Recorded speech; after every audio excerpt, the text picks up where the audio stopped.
Dr. Julius Byaruhanga, you are Director Policy and Advocacy at Private Sector Foundation Uganda. Yes, yes. It has been such a pleasure getting to know some of the different aspects of the Private Sector Foundation and how that is plugging into the conversation about digital rights, digital transformation in Uganda, and digitizing small and medium-sized enterprises in Uganda.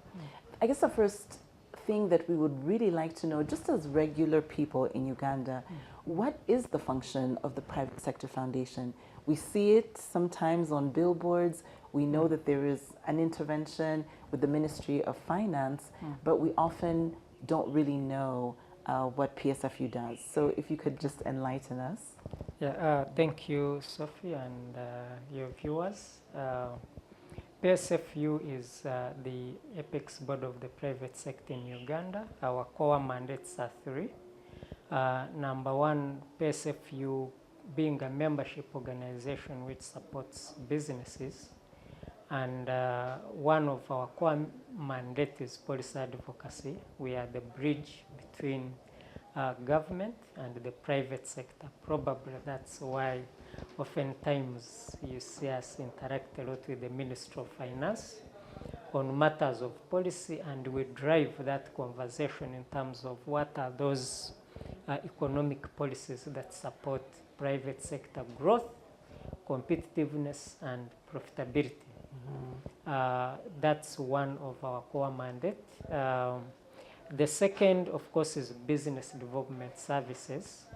As you know, Uganda is predominantly about over 80% MSMEs. However, of course, as you know, our mortality rate is very high.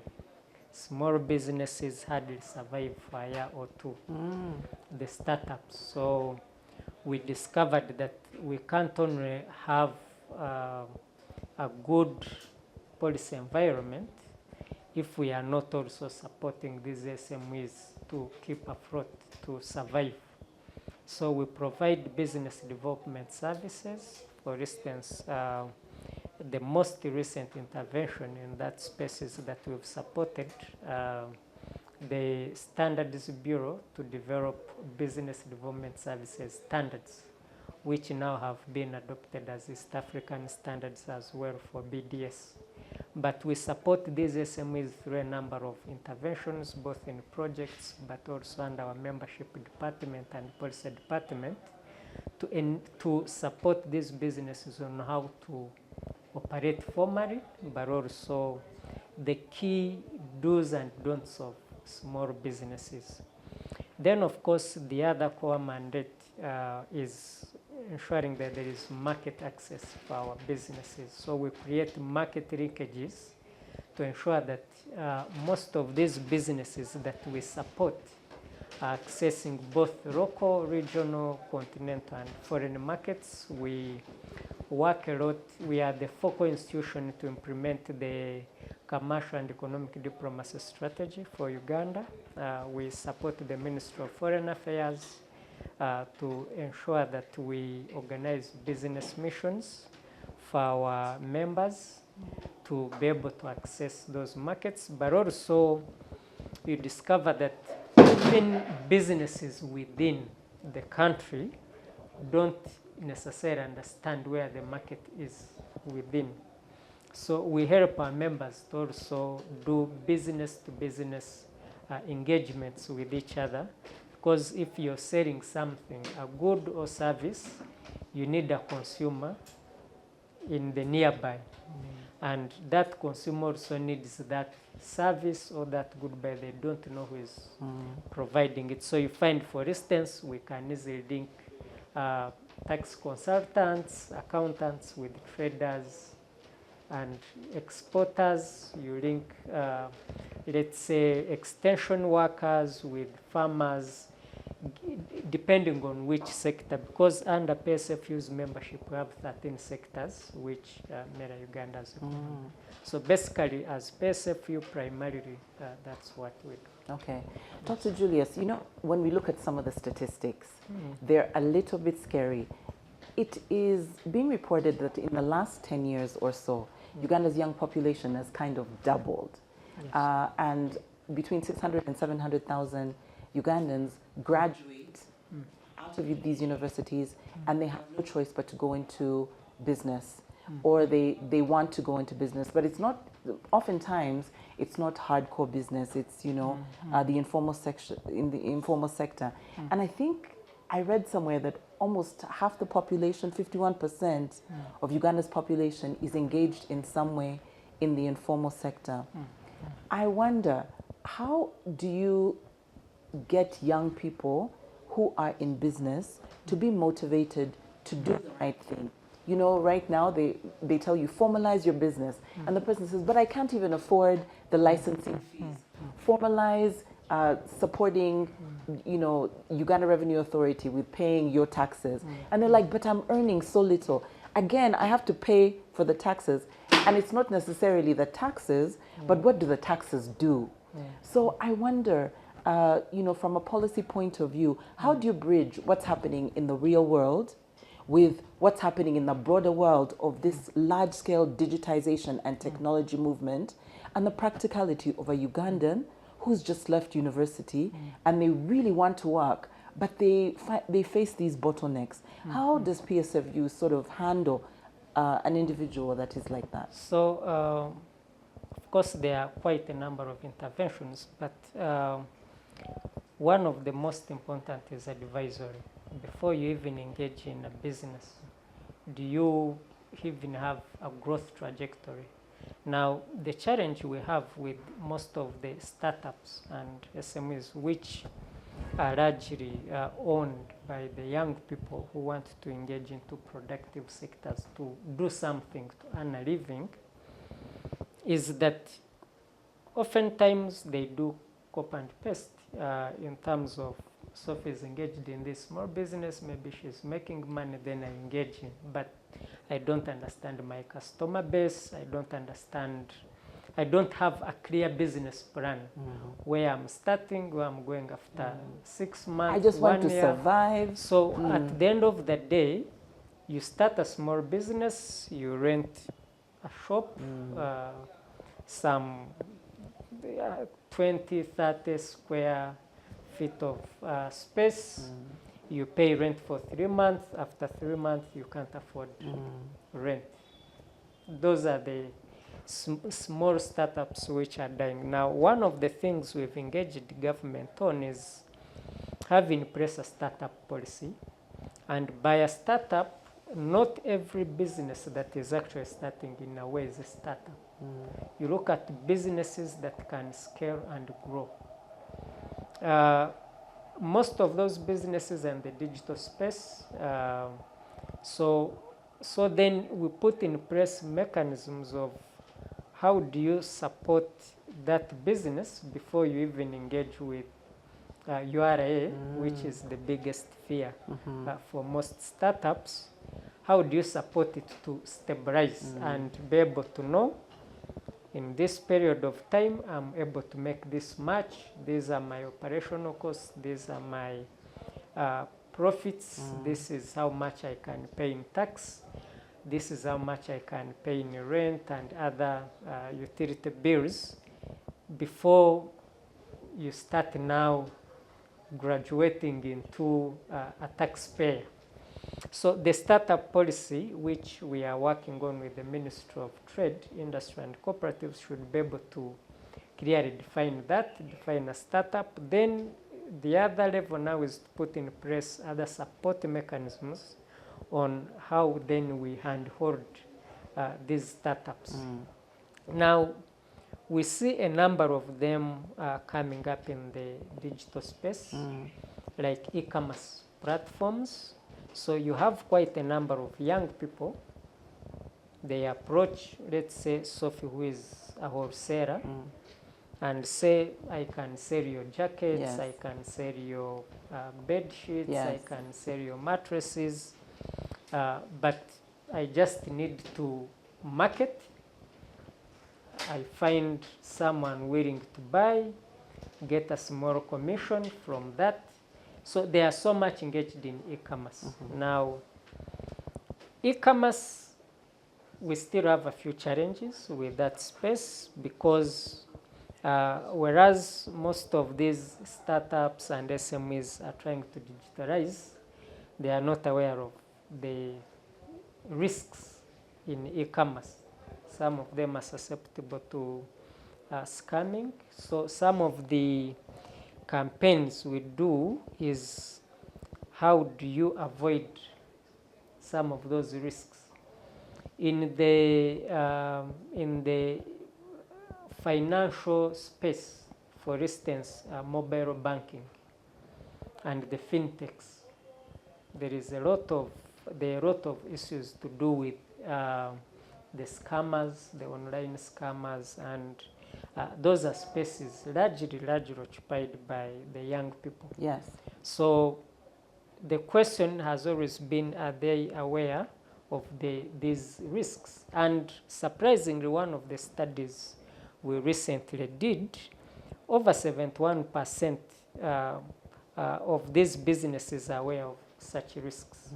But interestingly, only about 38% are putting in place protection measures against those digital scamming kind of risks. So there is, what that means is then, even when we migrate to that space, the e-commerce space, we need to be very careful on key things like data protection, because most of these businesses are collecting data, consumer data, but they don't even know that you can be rendered bankrupt if you don't protect your customers' data. That's true. By being sued by a customer in case there are data leaks. Because if I pay with mobile money, literally you have my mobile money number, and you should protect it because someone can use that number to get to me. If I'm paying with my credit card, you have my credit card details. That's very sensitive information that should be protected. Yes. So if you don't protect it and it gets accessed by a wrong actor in that space, and I get scammed, and the traces lead back to the platform I used, and it happened to be your platform, you can, as a startup, be made bankrupt from the and the potential fear that if it's not today, that it's somehow in the future, that you're just living with this fear that, where does my information go? Who has it? Is it protected? Can I make a second transaction without a fear?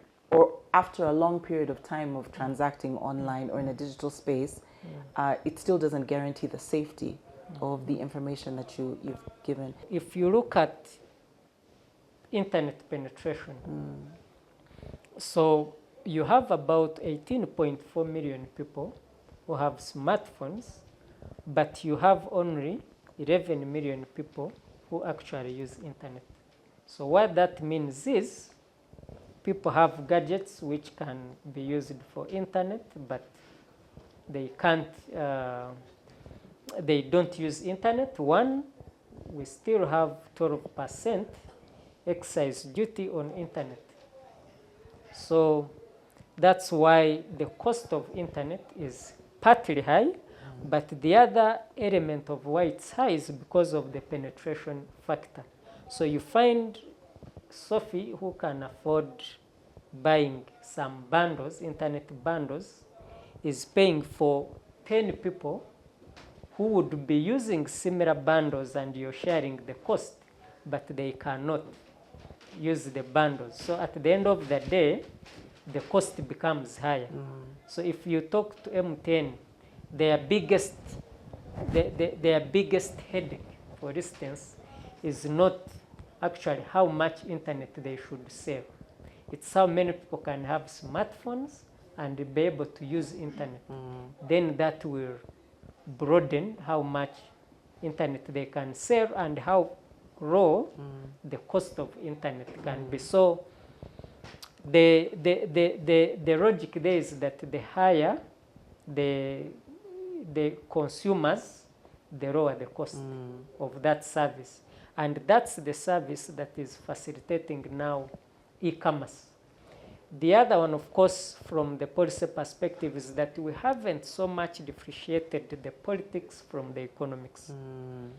So if there is a slight political challenge or anticipated political challenge, you cross social media.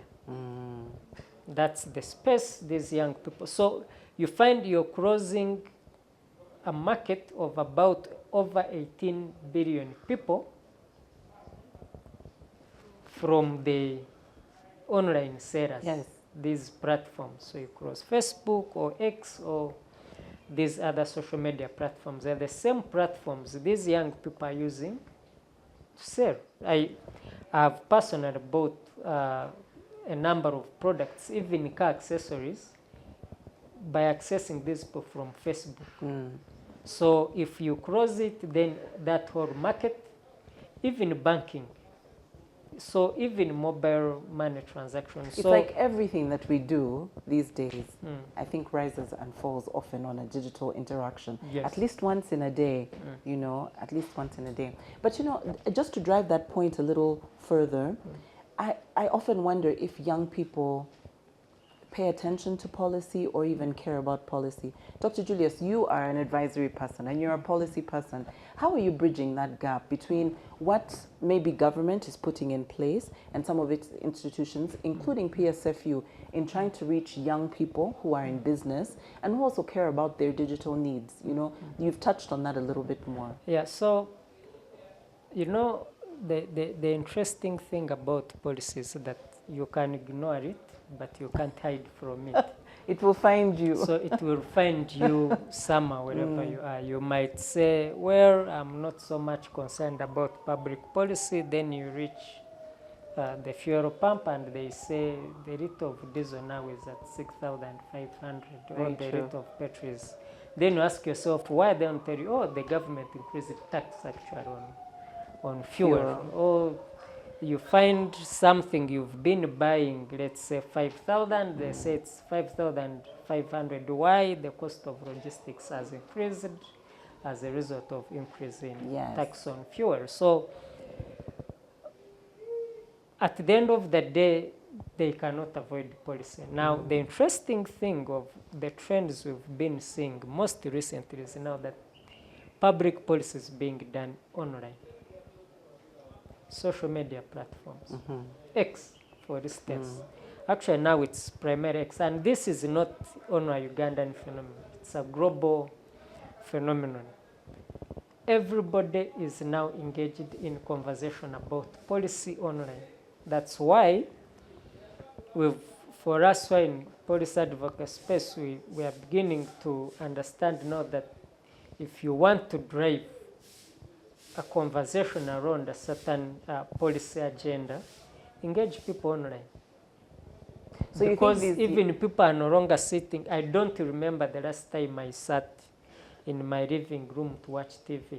But that's not suggested that I don't watch TV. That's right. Or I don't follow the news. So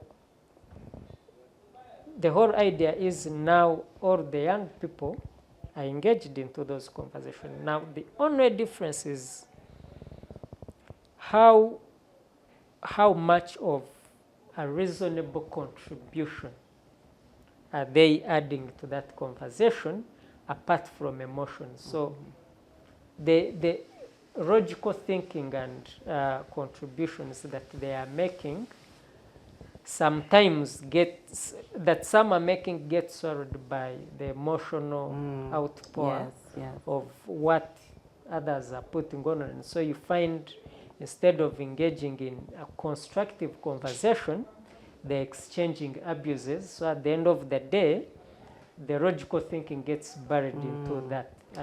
But then would you say that young people, especially young people in businesses, are using these digital platforms to be able to shape policy in Uganda, even though it might seem like it's just a normal conversation that's being had by people, that they actually inform, Yes, they are. And again, if I'm to go back to my classroom days, what is public policy? So most people tend to think that policy is what government does, but it's also what government chooses not to do. It's also policy. So you'll find that now about over and above 50% of public policy is being shaped by these online conversations. Because, for instance, if you look at a country like Uganda, which is very youthful, 77% of our population are below 35 years. So what that means, you and I are in the minority. Indeed. So who then is the biggest electorate? So about 60%, 65% of the electorates are actually below 35 years. So who then should government listen to? It's not you and I, it's these young people. Sure. And where is their fireside chat? Yes. Social media. That's right. So government now follows those conversations. That's why sometimes you notice that when a conversation catches fire online, yes. sometimes the president comes out and responds on his, also to the Bazukuru, on his X hand, and he puts out a wrong statement about the conversation, even responds to those who abuse him, even by name. Right. Yeah. So, you know, there are organizations, for example, like the International ICT Policy for Eastern and Southern Africa, better known as CIPESA, who are really trying to broaden this conversation about engaging digital spaces, government, and to some degree even civil society, to be able to have a little bit more of an understanding of how we live in this new world. Because it's like we're living in two different worlds. We live in our physical world, we do what we do. But like you said, people are doing business online, they're finding information online. Sometimes it's their go-to. Sometimes it even feels like there's a bit of a generational gap between how the 35 and under, what we call the Gen Zs and below, how they're choosing to live life, do business, and who we are. Like you said, we are the minority. I often wonder, when you're shaping policy, especially from the PSFU point of view, how do we touch on issues like data protection? You know, if I'm a business owner and I've sold a few items, and like you've said, I have collected certain data from someone, someone has bought, I have their phone number, I might even have their, you know, access to where they live because someone has delivered something, the data of that individual. How is policy, maybe from a PSFU perspective, really trying to protect some of these businesses? Yeah, so as PSFU, and it's good you brought up SPESA, we've also been working with SPESA. With SPESA, yes. So one of the key interventions we are making is, so first we had to understand how are businesses operating into that space.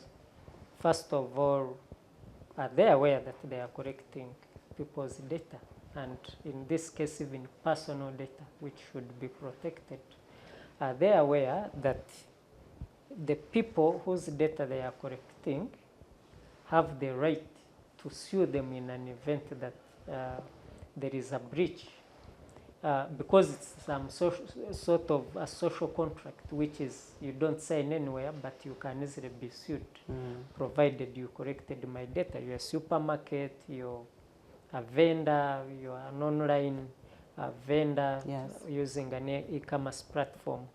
Then thirdly, are they also aware that they are protected and there are laws that protect them, their digital rights as providers of these services?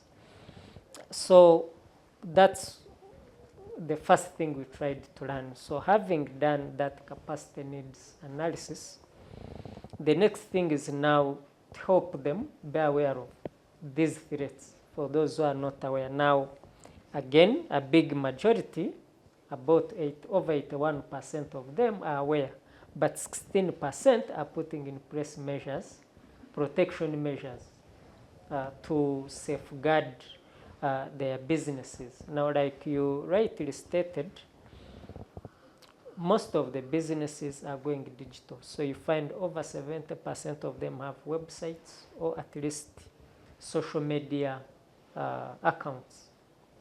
Now, with social media, that's even where the biggest problem is. I know Sophie has a brand. She's doing good sales. I create an account. I masquerade, for lack of a better word, to be Sophie brand. I start selling goods, then people attacking your brand. So the other area where we've been supporting these SMEs, these young people on e-commerce platforms, how do you protect your brand? If, for instance, you have an X account or a Facebook account and so what used to market, can you protect it? Can you always be on a lookout of those who are creating bots of accounts and are using your brand to sell, and at the end of the day they end up selling substandard products, and then they kill your brand. So the biggest intervention is on awareness, but also, like you said at the start, government policies trying to catch up. They're on a catch up now. The interesting thing about the private sector is that government is always on the catch up. Private sector runs very faster than government. So some policies, for instance, we just had the Data Protection and Privacy Act in 2019, but businesses and institutions had been collecting data before 2019. Oh, okay. And wrong things probably were going on. So by this act came up in 2019. But even when it came up, the people aware of that act and the protection measures and the rights that that act provides to them. So these are some of the interventions we do. And one of the biggest threats that with AI now anybody can create anything. This interview can completely be changed to deliver completely different message other than what we are speaking about using AI. So we don't have a policy yet. The ministry is working on one, the Ministry of ICT. But how fast can we catch up before things get abused? Some of these new innovations platforms get abused. Yeah. So it seems, you know, Dr. Julius, obviously we're all on a steep learning curve. Government, policy, then tomorrow you find there's a new creative emerging technology like artificial intelligence.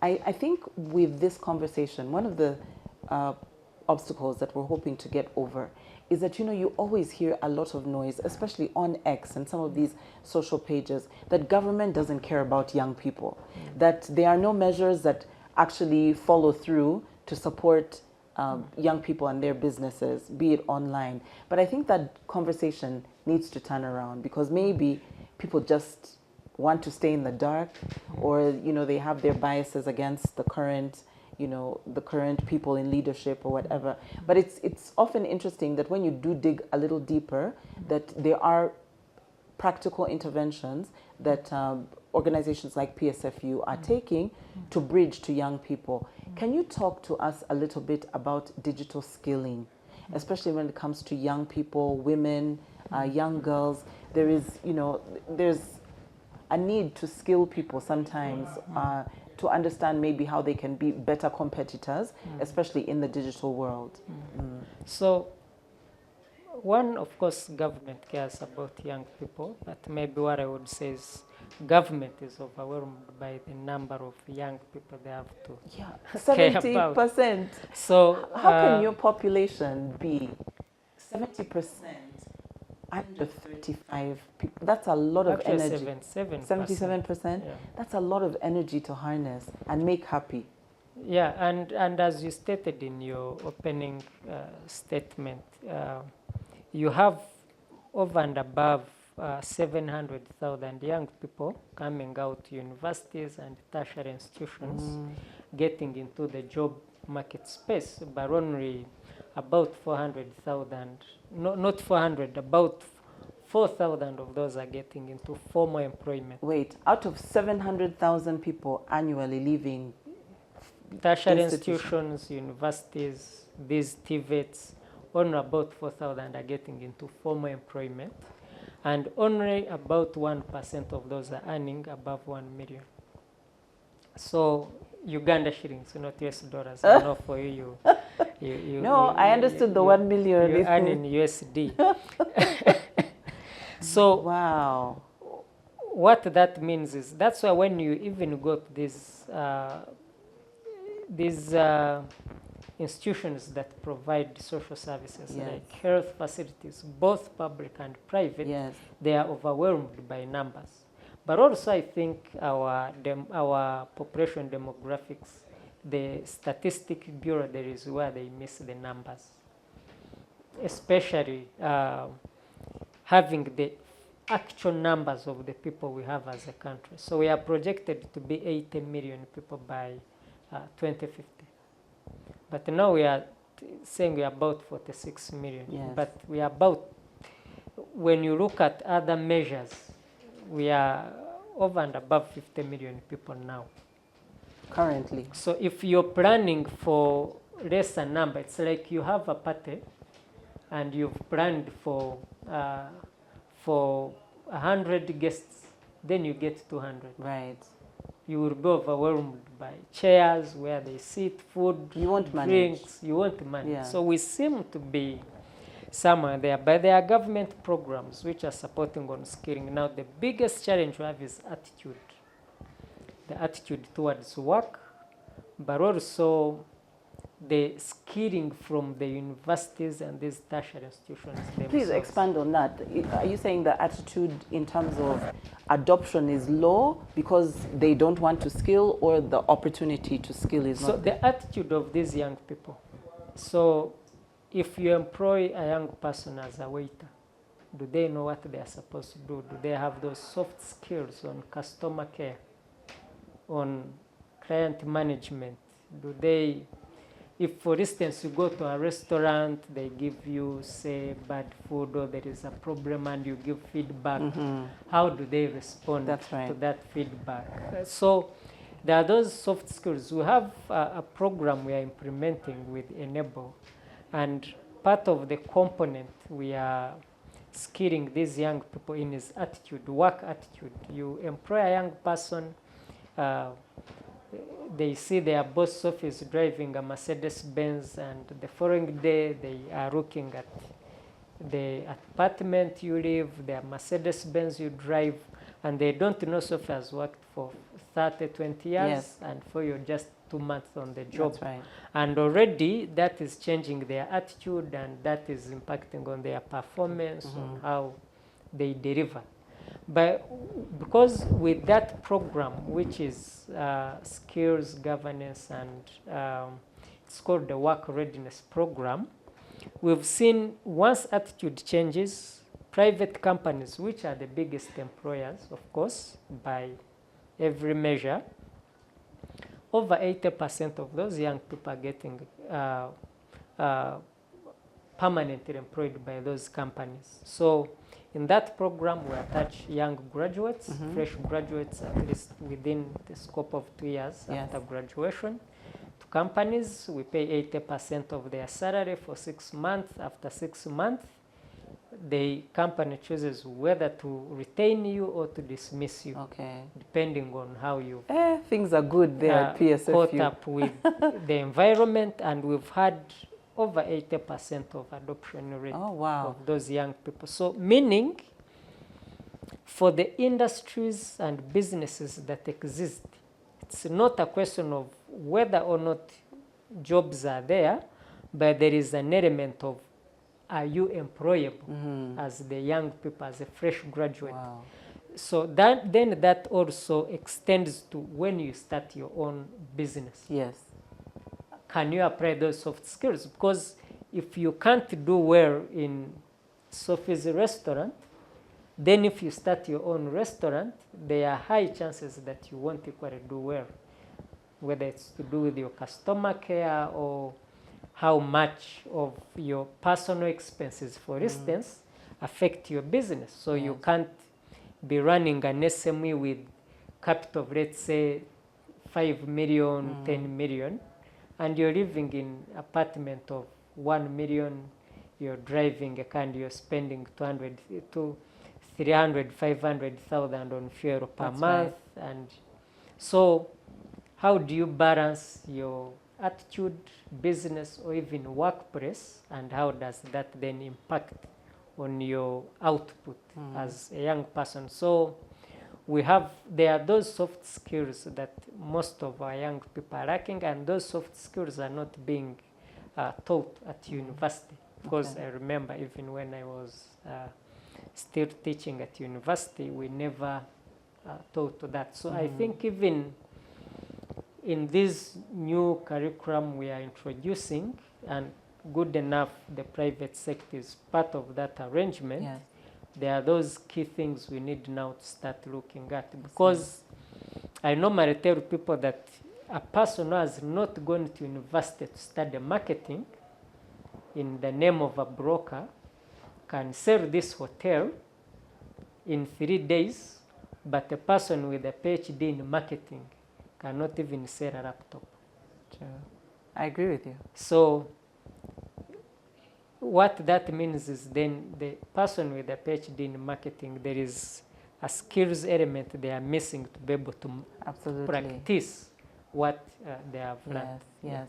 So, Dr. Julius, I think this is our final question for the day. I just wanted to ask you, you know, PSFU, from a broad perspective, is really driving productivity in the private sector and cares about these young people and is trying to understand what enablers they can attach to these young businesses to be able to see them go past the 3-year mark, the 5-year mark, even if it's something as small as providing, you know, a small product online. You know, the other day I was on TikTok and someone provides car accessories, but they're doing so well.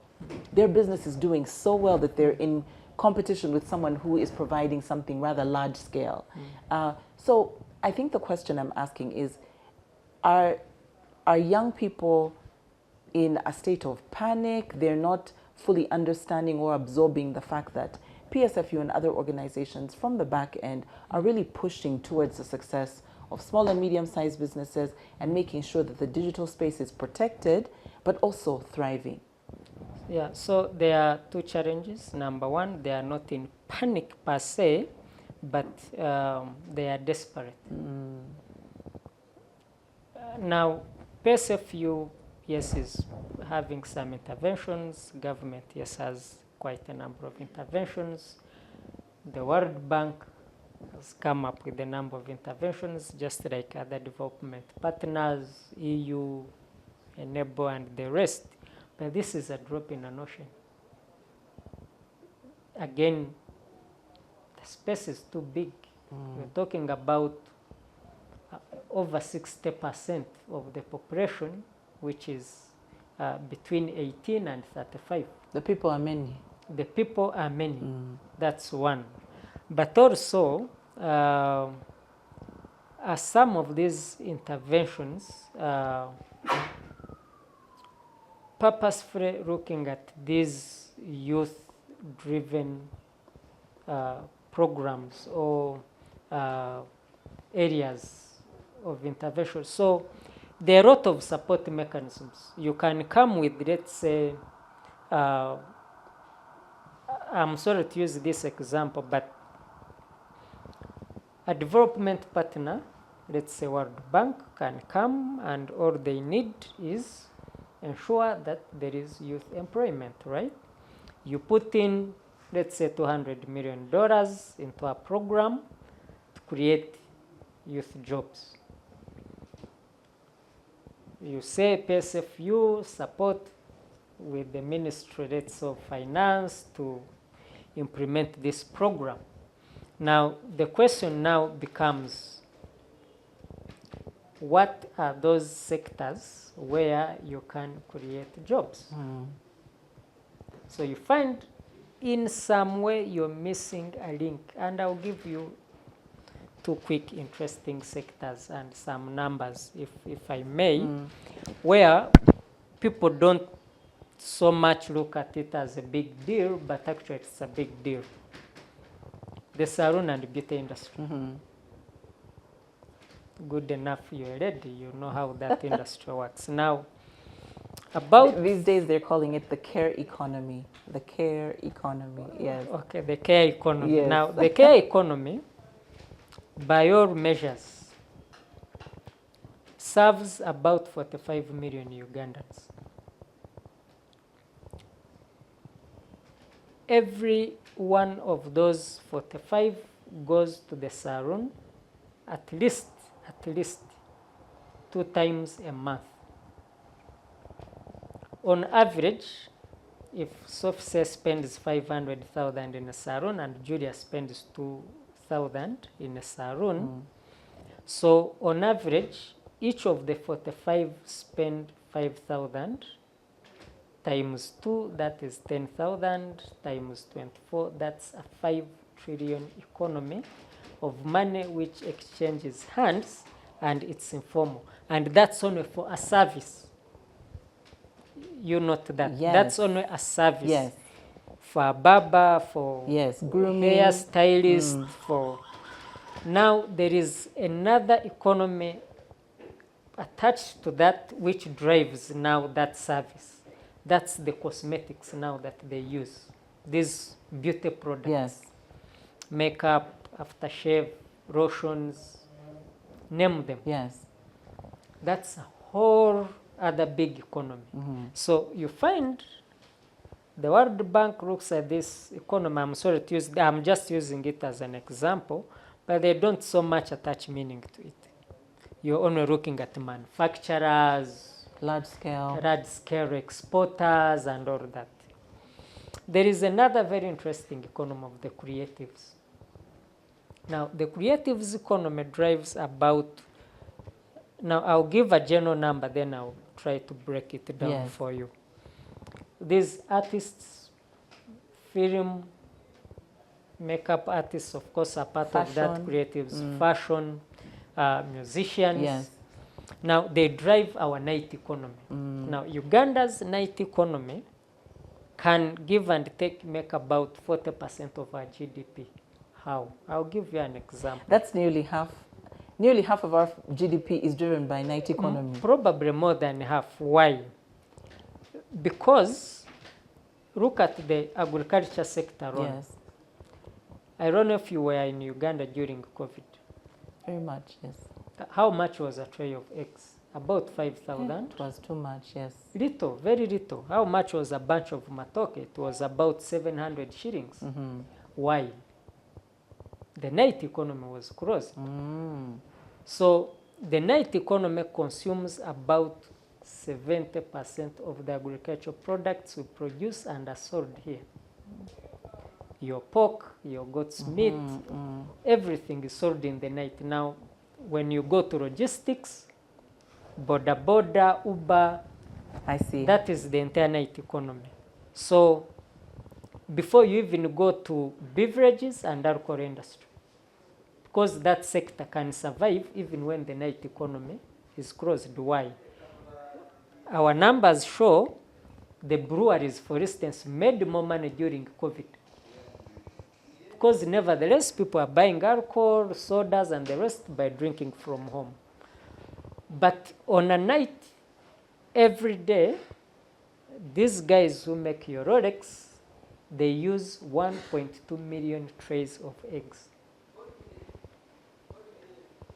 Trucks, tons and tons of matoke, Irish, beef, goat, pork.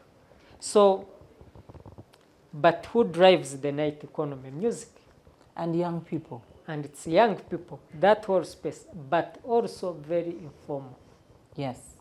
So one musician will move from one bar to the other and traverse around 8 bars in one night, performs, goes on, performs, goes on. Doing live business. Bands.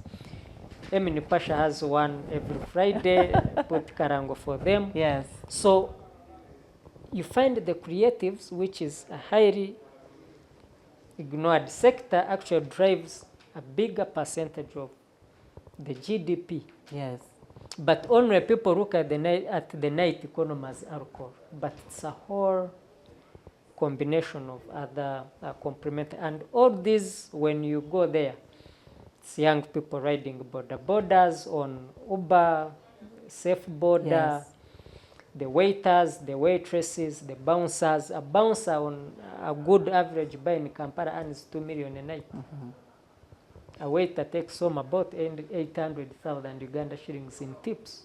So they earn better than Julius, who is busy in office and pretending to be a big person. So there are those key sectors that drive growth and participation of young people, but most interventions don't so much make a big deal out of them. Yeah. Wow. Dr. Julius, you know, the one thing that I've learned speaking to you today is that, you know, when someone says this is a policy and advisory professional, you think that it's going to be statistics and numbers, and they may not understand your day-to-day life. But I think what I've walked away is in understanding that PSFU does have interventions that are supporting young people doing business where they are and the ecosystem that they're doing it in, which is largely online in the digital space.